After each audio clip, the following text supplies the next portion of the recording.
Returning to the broadcast is Jeff Rich, writer, historian, content creator, and recently retired government official. Find him on Twitter at Archive Burning. The website is theburningarchive.com, as well as jeffrich.substack.com.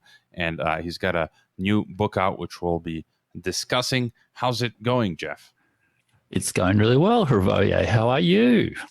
I've got to say, though, I was feeling really good this morning, and then I caught some of the tail end of that discussion about an AI war between China and the United States. I was thinking, oh, my God, I'm going to have to check out what's going on in China a bit more closely. Yeah. Well, it is what it is. So, hopefully. Yeah. Well, it's a big worry for, us down in Australia, obviously, because it's our main trading partner, and the United States is our main security partner, and most of us don't really want to see a war between China and the United States, but here you go. We might just have to endure it.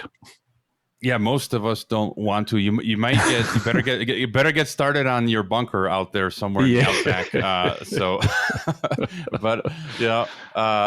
Your book just came out. I saw a while ago on your Twitter, you did a video where you recorded the unboxing of it. That must be a great feeling. I hope to write a book someday and experience that as well. The book is called 13 Ways of Looking at a Bureaucrat, Writing on Governing, and people can get it through Amazon. They can go to your website. I included the link in the Twitter that I just sent. People can get it physical, digital, as always. Barnes & Noble, Booktopia, Kobo, and so forth. I haven't had time to purchase it and read it. I used to be able to stay on top of this, but now I'm backlogged. But first of all, why 13 ways? Well, I guess what I was keen to do with this book was, give people some different perspectives on what life is really like inside government, inside bureaucracy, what life is really like as a bureaucrat. And so the 13 ways reflects that multiple perspectives on what a bureaucrat's like. And there's one, long essay chapter in the book called 13 Ways of Looking at a Bureaucrat that actually works off Wallace Stevens' poem, 13 Ways of Looking at a Blackbird, which is kind of a poem about having multiple different perspectives on this sort of common, plain, humble thing, a blackbird. And I guess I'm sort of riffing off that idea to sort of say, let's have a look at all the different ways you can actually look at the life of a bureaucrat. And so, yeah. Mm-hmm. Yeah, I'm looking at, I'm able to cheat here on Amazon. They give you always a sample, and you start out by talking about the maze of power. And it's interesting you cite Kafka, right? Yeah. Right. And that also always comes to my mind when thinking of government. And so I don't know if you want to. Yeah. And I guess one of my reflections, I spent 33 years as a bureaucrat. And I guess throughout that time, I was, always a kind of frustrated writer. And in some ways, my main skill within the bureaucracy was writing. But it always struck me that there weren't really many good books about the bureaucracy. Kafka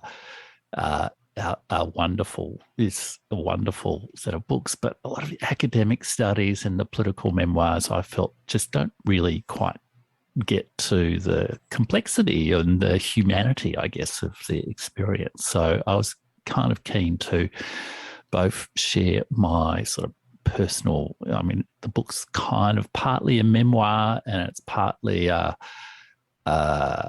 set of reflections on what power really is and what government really is. And it's also a collection of some of the sort of blog posts and essays that I've written over the years, as well as a couple of sort of submissions on government issues that I've also made. It's interesting. And I'm just gonna say it's interesting. You say that you wrote, you write, quote, ultimately I wrote myself out of the maze. And I'm just thinking to the time. So I graduated in 2009, international relations, a master's from the Geneva School of Diplomacy, and that would have been the point where I jump into working for a national government or for the UN or for NGOs, and I did get some early glimpses of what this bureaucracy would be like. I would just extrapolate. You obviously would dive into this in your book, but as well as the corruption, and from my perspective, and I kind of I never got into the maze myself. I just avoided it completely. I went into teaching, and so I didn't have the heart to jump into that, but you somehow did end up there. And so if you want to just hold that thought, Jeff, we're going to go to our headlines. We continue our discussion with retired Australian official Jeff Rich and his new book just out, 13 Ways of Looking at a Bureaucrat Writing on Governing. And so if you want to continue, Jeff, telling us about some of the key themes.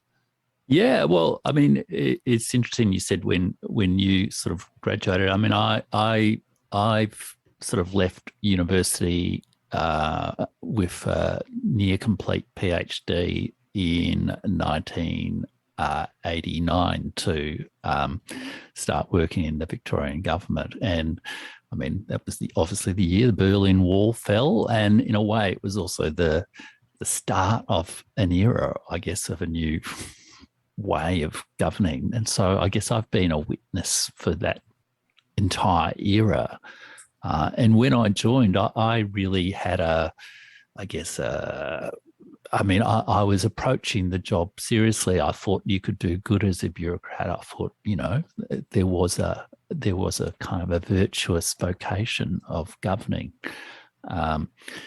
And in some ways, I guess the book is my account of my slow realization that at least in our current conditions, that is a very difficult thing to achieve. And my gradual, I guess, disillusionment with that ideal, or at least with the current institutions of government that don't really enact that ideal.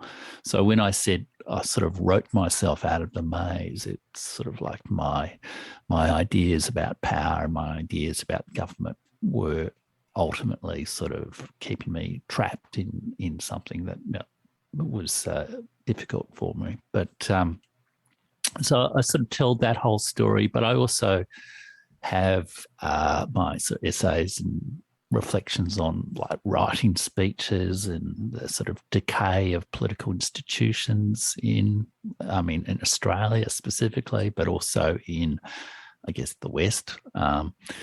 And towards the end, I also talk about my experiences working on alcohol and drug policy, on a big royal commission into institutional responses to childhood sexual abuse, the whole, Catholic Church and other church kind of scandal.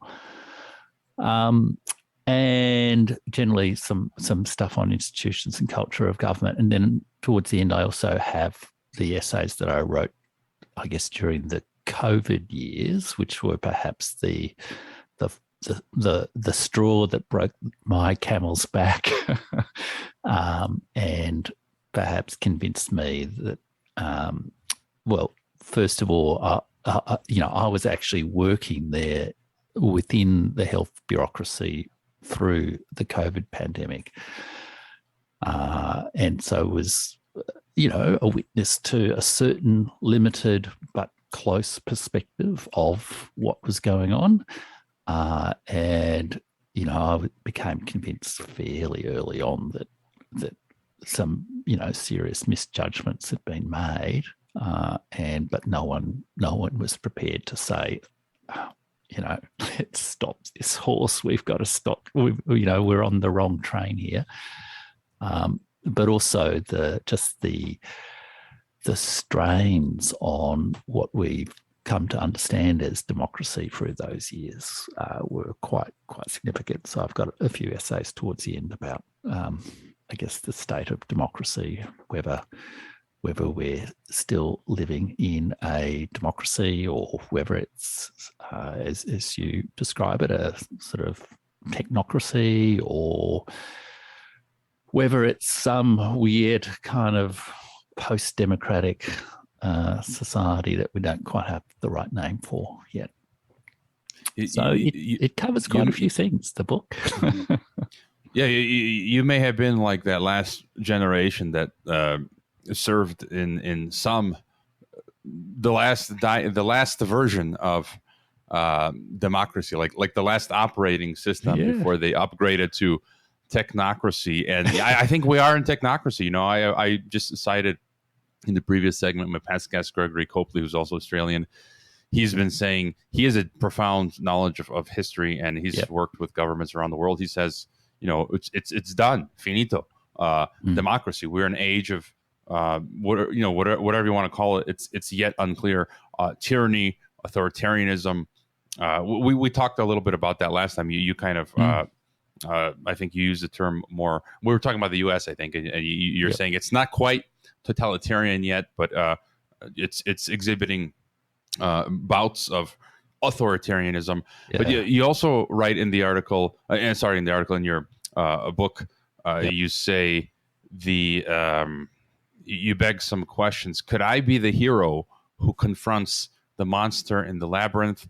The shame was caused by my manifest failure to be that hero of arts or power. And I feel like back in the day, in the 20th century, more so in the 19th century, the further you'll go back in history, there was more agency in government officials had more agency to either carry out democracy or tyranny. And it just seems now we have very, very, very few officials or politicians that are willing to stick their heads, above the, what do you call it, above the water or whatever. Your thoughts on trying to be the hero in politics today to make any kind of positive change? Yeah, it's difficult, isn't it? Because, I mean, at some level, I mean, it can come at great personal cost. And I during the COVID response, like I was saying internally within our department, that I think the cure is worse than the disease here, folks. Shouldn't we maybe listen to what some other people are saying about this? But the I guess the mood of everyone and the nature of the response and the way in which everyone was being mobilized by these ideas meant that anything like that was shunned and basically was, pushed to one side and basically, wrecked my career. But so it can be hard. And like I heard you had an interview with Thomas Harrington about the sort of treason of the clerks, and I guess he was reflecting on this too. And he talked about this sort of idea of virtue. And I guess to me, that's perhaps where one can go to recover some sense of agency, that people, like a mere lowly government official like myself has very little power, but at least you can focus on trying to do the right thing within your sort of realm of conduct. But it's very, very hard to challenge the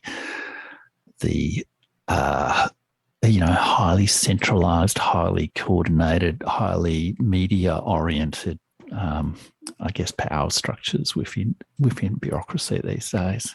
And in a way, the media part of it, I think, is really important in relationship to this idea of technocracy, because in some ways, I think a lot of the people are not really technocrats, that they've sort of lost the sense of, I guess, genuine vocation, in my mind at least, of what a true bureaucrat ought to be or what a true governing official ought to be.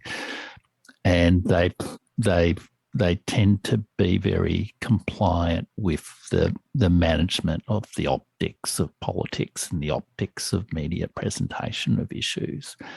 And I feel that that kind of weakness really played into the nature of the COVID response as well. So it wasn't like this, technocratic dream that, in some ways there was it was a technocratic dream, and the public health officials in particular, who have always had this tradition of preferring, taxing things and banning things and having, universal solutions to problems in health. They were very much empowered by this, but then it played into this whole dynamic within the politics of political leaders managing the optics, using the crisis to present themselves as saviours of the community, and conducting a war against the virus. And I don't know if it, and I'm not sure about this, but I don't know if it was all necessarily like a big organised plan that was executed. But I only saw it from from the trenches, so to speak. But there were all these pressures and incentives on the health officials, on the politicians, on the media people to act in a certain way that ultimately meant we sort of locked in to a poorly thought through strategy to deal with a virus that then became not just that, it became like the right thing to do, the right thing socially to do. It became that sort of totalitarian kind of response. So, I mean, it's a bit of a ramble. I don't know if I've quite answered your question there, Hrvoje. And parts of the book really explore just my response during those years to what the hell was kind of going on around me. You also mentioned in the book, of course, Machiavelli, and when I was sort of going down the rabbit hole, you look at some of the classics, obviously, like Machiavelli. There's another really good book that I very much enjoyed from the 1800s. I've actually got the physical copy with me here by, I think his name is Melanie Joly. It's The Dialogue in Hell between Montesquieu and I think it's Machiavelli. Yeah. Between Machiavelli and Montesquieu, and it's from the 19th century. And, I've also got physical copies of Montesquieu's writings. And in that dialogue, it's a dialogue between Montesquieu and Machiavelli in hell. And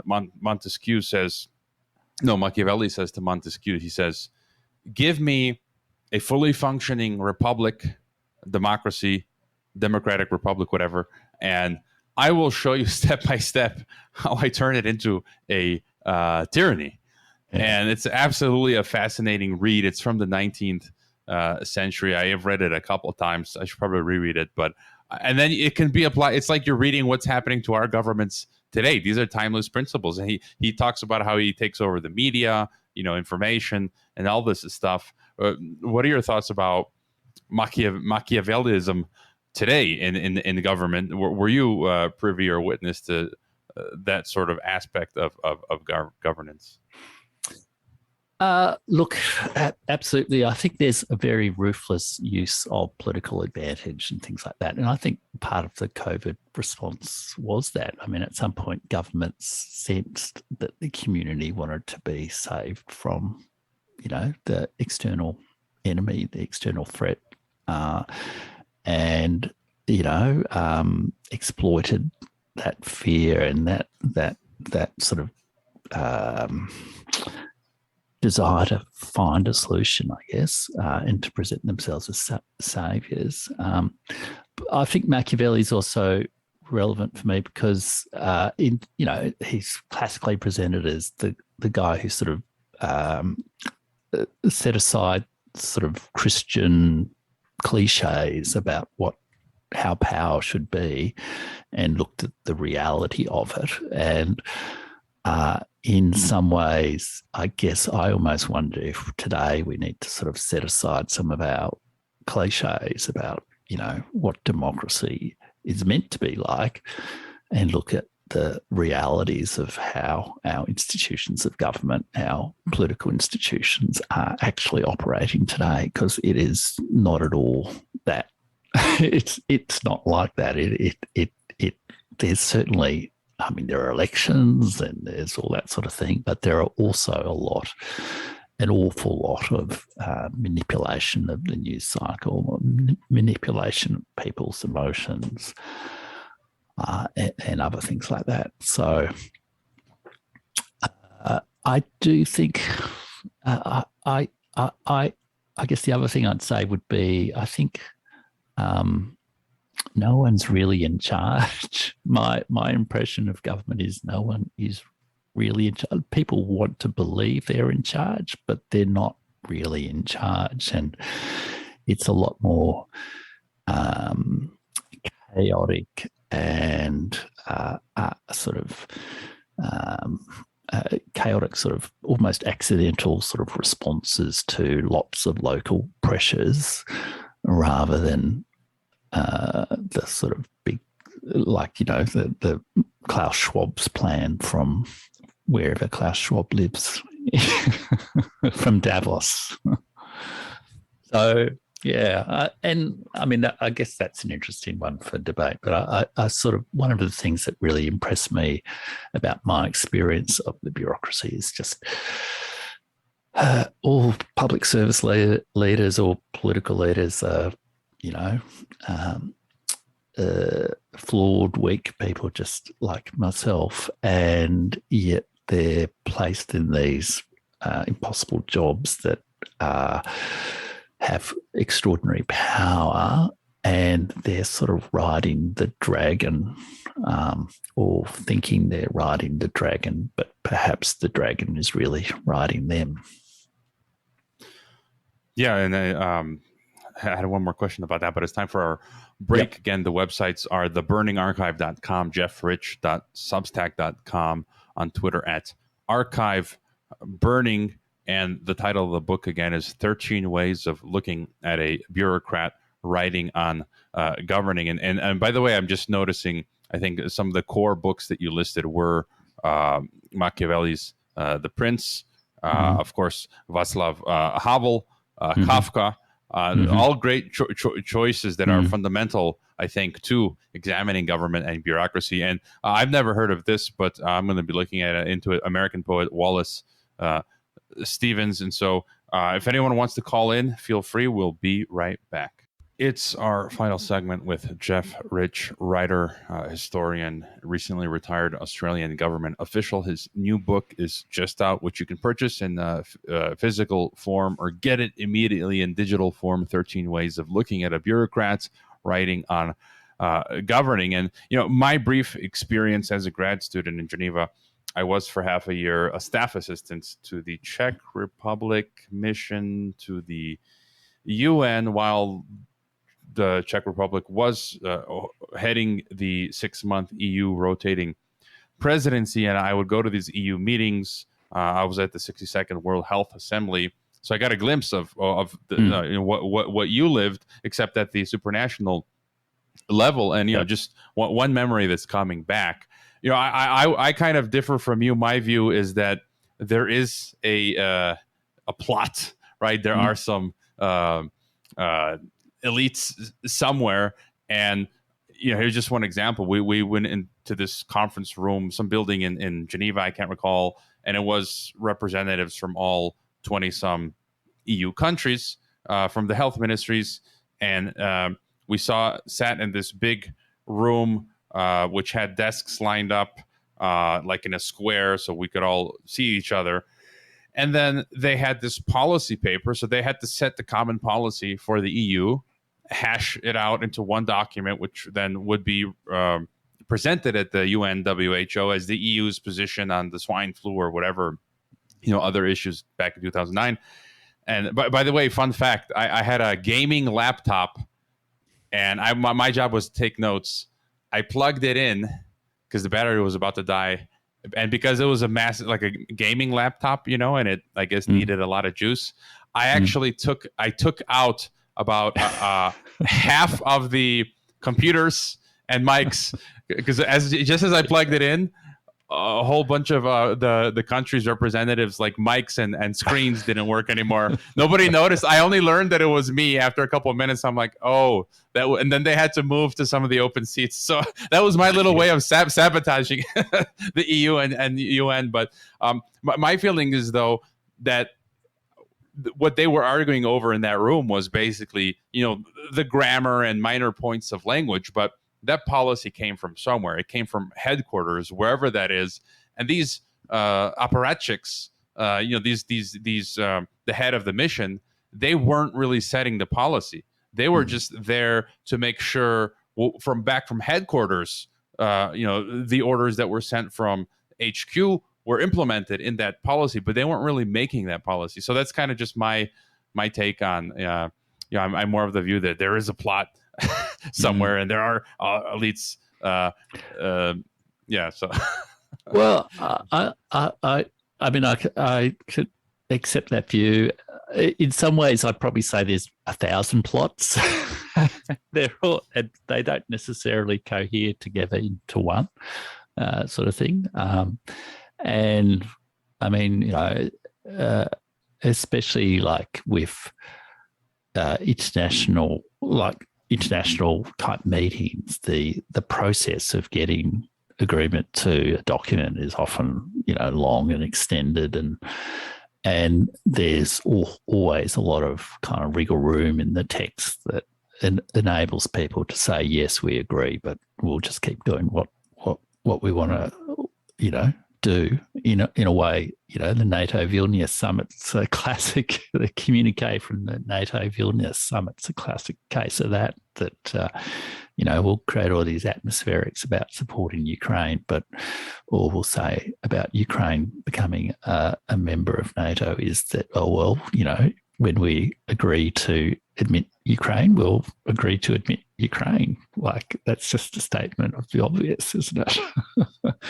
So I guess that's where I see. But I mean, maybe for me, it's kind of what an error from seeing it too much from the inside. But often those policy documents are very sort of weak. I can't quite think of the right word. Sort of weak holders for a lot of contending views and a lot of contending interests. So there's a nice, happy, seemingly consensual agreement arrived at the meeting, but how people will then act separately within their own country, separately within their own institutions, separately within their own factions and, organisations, or as individuals, is often quite different. So, but again, maybe I'm making the error of just seeing it in too much detail and not seeing the pattern in the carpet. But I guess that was the perspective that I tended to have. And there are all sorts of people who kind of think that they are controlling events and who want to be seen to be controlling events, but not that are just not really controlling events. And so, that's kind of my view about it. And even like the World Economic Forum, I mean, I've been seeing things within government from the World Economic Forum for, 20 odd years. And, people from Victoria would go to the Davos meetings and all that sort of thing. And there were various ex-government officials who ran sort of World Economic Forum conferences here in Australia and all that sort of stuff. But it's sort of almost like it's like a, rich person's club in a way, sort of a rich person's influence peddling club, whether it's really actually influencing decisions or just attaching itself to decision makers to enhance its prestige was never so clear to me. And its ideas were often spread around, and they're always well produced and nice, flashy, well produced documents. But whether they're really so to get used by people almost as props, but whether they're the driving, motivating force behind events and force behind decisions, I'm not so sure about. Let me ask you before we run out of time. We're 2.5 minutes to midnight. I did want to ask you if you knew everything that you know right now that's contained in your book, and that the age of democracy is finished and we're now in technocracy, and you were a young man, you finished your studies, would you go into government now or do something else? Look, I probably would, because in the end, I mean, if society doesn't have government, it would fall apart, really. That's my belief, at least. And, who's going to set the road rules, all that sort of thing.